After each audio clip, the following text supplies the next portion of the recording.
jiwamu mulai lemah, berserulah kepada Tuhan, Dia akan beri kekuatan.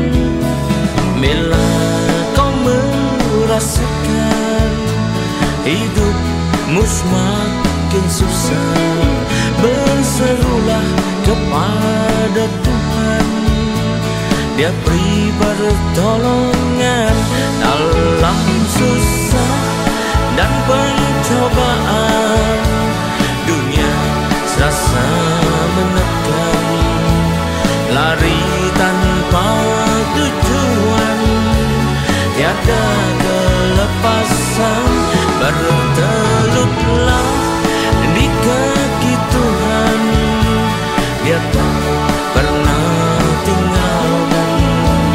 Yesuslah yang melakukan dan beri kemenangan.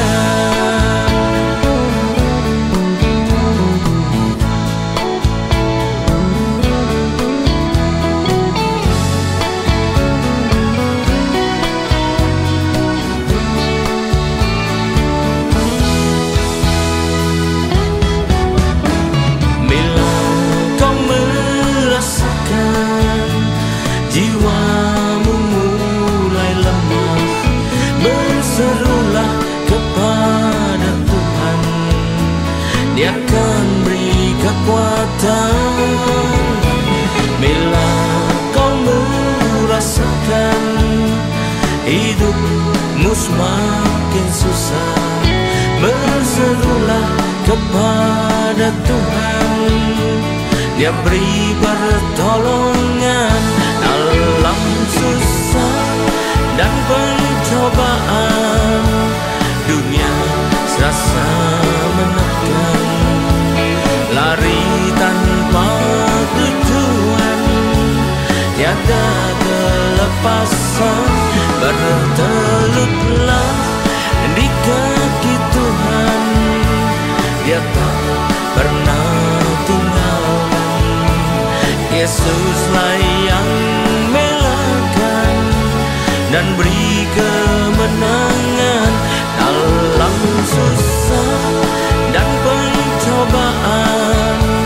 Dunia serasa menekan, lari tanpa tujuan, tiada kelepasan.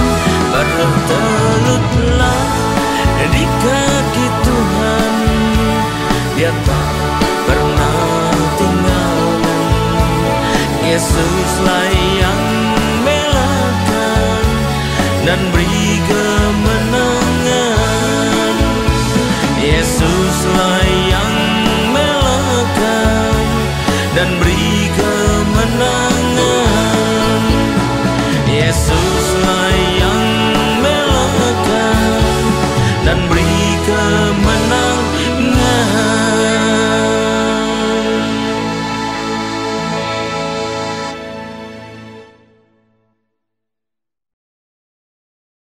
Shalom, sampai berjumpa kembali saudara kasih Tuhan. Mari kita persiapkan diri kita untuk segera masuk dan terima firman Tuhan. Sebelumnya marilah kita berdoa. Terima kasih Tuhan, kami umat-Mu siap menyambut firman-Mu. Urapilah kami semua dan urapilah hamba-Mu ini yang akan menyampaikan firman, agar firman itu tidak kembali dengan sia-sia, tapi boleh tumbuh dalam hidup kami dan menghasilkan buah yang baik dan berlipat ganda. Dan Tuhan berikan pada kami semua Tuhan urapan khusus roh hikmat dan wahyu daripada-Mu, agar kami boleh mengerti dan maksud dan isi firman-Mu ini dengan baik dan benar. Haleluya. Dan biarlah kami semua menyambut firman ini hanya dalam satu nama yang berkuasa, yaitu nama-Mu Tuhan Yesus Kristus. Haleluya. Amin. Nah, shalom saudara kasih Tuhan. Kita persiapan diri kita untuk masuk dan terima firman Tuhan. Tema dari firman Tuhan pada saat ini saya pilihkan yang bertemakan seperti pahlawan, ya. Seorang itu disebut pahlawan itu adalah bila ia memenuhi syarat tertentu loh. Kriteria tertentu, bukan semua orang jadi pahlawan gitu enak aja gitu ya. Nah, sekarang masalahnya apakah kriteria itu akan bisa kita penuhi agar kita juga tergolong disebut dengan pahlawan. Bukan setiap orang percaya adalah pahlawan, tidak juga ya. Bukan setiap penduduk adalah pahlawan perang, bukan juga. Hanya orang tertentu yang memenuhi kriteria tertentu. Apa itu kriterianya? Yang pertama, yang tidak gentar menghadapi musuh, sekuat apapun itu, siapapun dia. Jadi kalau pahlawan apa yang gentar, saya ketakutan, itu bukan pahlawan namanya ya. Kita baca Yeremia 30 ayat 10. Maka engkau janganlah takut, tidak gentar ya, hai hambaku Yakub, demikian firman Tuhan, janganlah gentar hai Israel, sesungguhnya aku menyelamatkan engkau dari tempat jauh dan keturunan dari negeri pembuangan mereka. Jangan takut, jangan gentar, karena pahlawan itu biasanya tidak mengenal takut dan gentar untuk bela kebenaran atau bela negaranya ya. Yang pertama gitu. Kata orang Jawa, gak punya udel katanya gitu kan ya. Sekalipun musuh itu tampak lebih kuat, lebih besar, tapi gak takut. Contohnya siapa? Daud melawan Goliat. Oh, selalu aja ketakutan kok. Israel yang lain ketakutan, kenapa? Gue tinggi besar, menakutkan. Tapi Daud yang kecil mungil, tidak takut karena dia berjiwakan pahlawan. Jadi kalau kita mau termasuk sebagai pahlawan secara rohani, kita juga tidak takut akan dan gentar untuk menghadapi segala musuh, segala percobaan, segala masalah penderitaan dalam hidup ini, karena kita tahu dan kita percaya sepanjang kita memenuhi syarat, Tuhan beserta kita ya. Kalau Tuhan beserta kita, siapakah yang dapat melawan kita, kata Alkitab ya. Jadi kalau dikatakan bahwa kita ini ada pahlawan-pahlawan Kristus, berarti masalah apapun, persoalan apapun, tantangan kehidupan apapun, sebesar apapun, seberat apapun yang datang, kita tetap yakin ya, kita akan menghadapinya, bahwa roh yang ada dalam kita lebih besar dari roh yang ada dalam dunia ini. Roh yang ada dalam kita, kuasa Tuhan yang ada pada kita lebih besar daripada persoalan di dunia ini. Kalau kita beriman, maka kita disertai oleh Tuhan. Haleluya, puji Tuhan.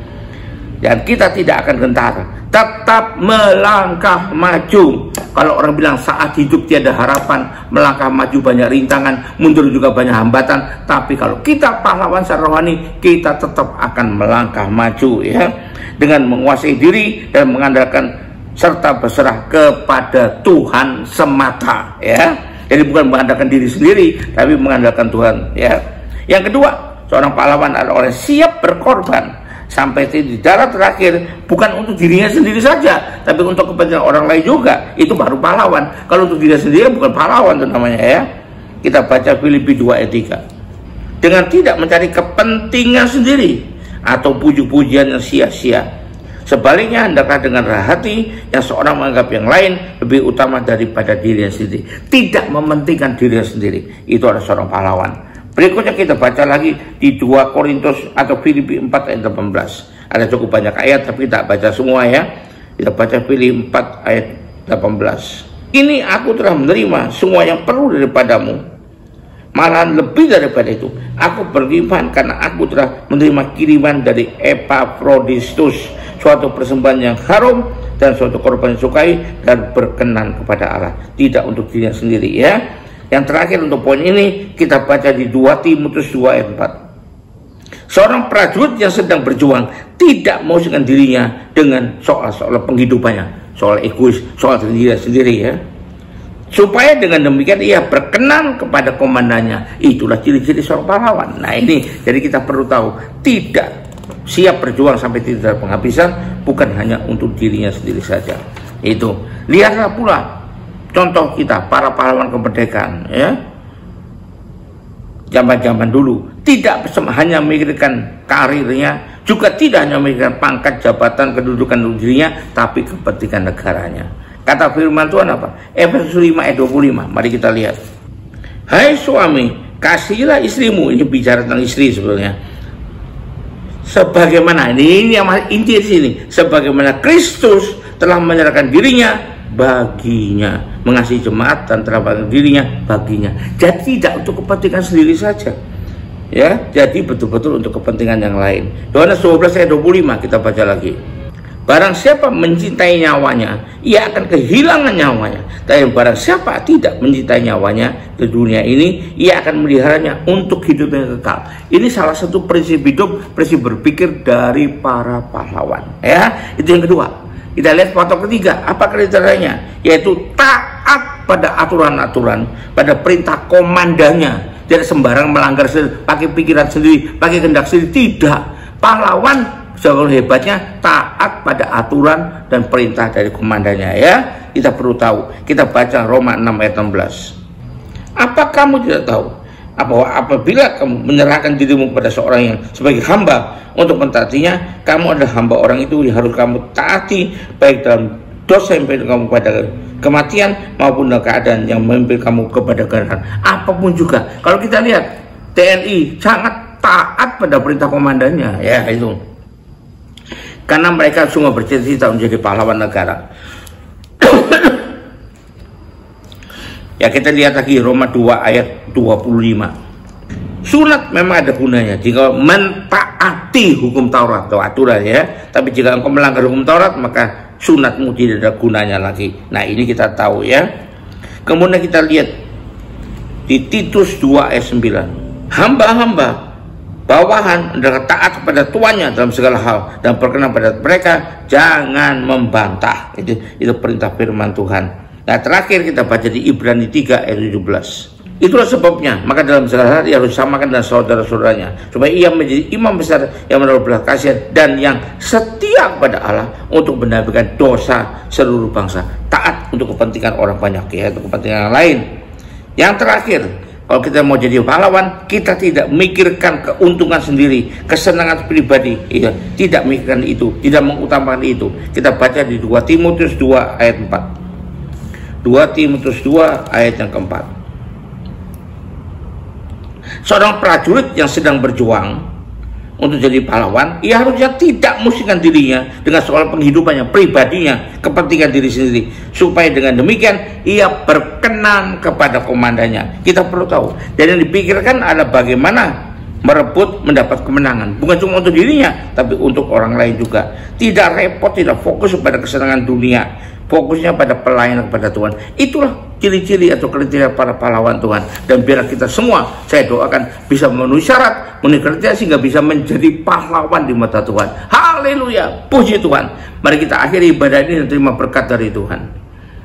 Angkat kedua tanganmu dan terima berkat ini. Kembalilah ke aktivitas masing-masing dengan berkat terbaik dari Allah Bapa di sorga, dengan kasih karunia dan damai sejahtera dari Tuhan kita Yesus Kristus, juga dengan persekutuan, pertolongan, penghiburan, kekuatan, dan terutama urapan yang penuh Roh Kudus yang bisa membimbing kita ke arah menjadi pahlawan rohani. Dan situlah kita terima mulai saat ini sampai sepanjang tahun ini, sampai Maranatha, Tuhan Yesus datang kembali. Haleluya, amin.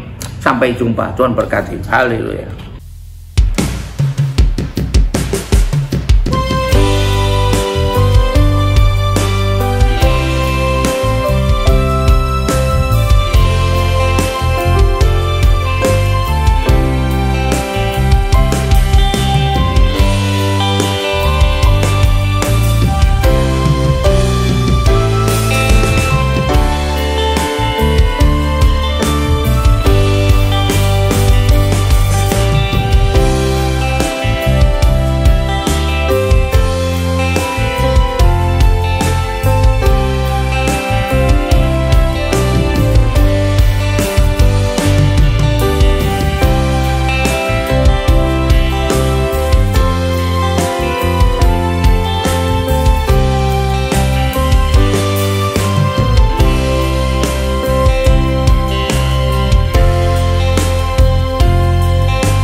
Waktuku susah dan menderita, Yesus lah yang ku seru. Waktuku jatuh dan terluka, Engkau lah penolongku. Ku ingin selalu tinggal di dalam hadirat-Mu.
damai sejahtera yang tak tergantung.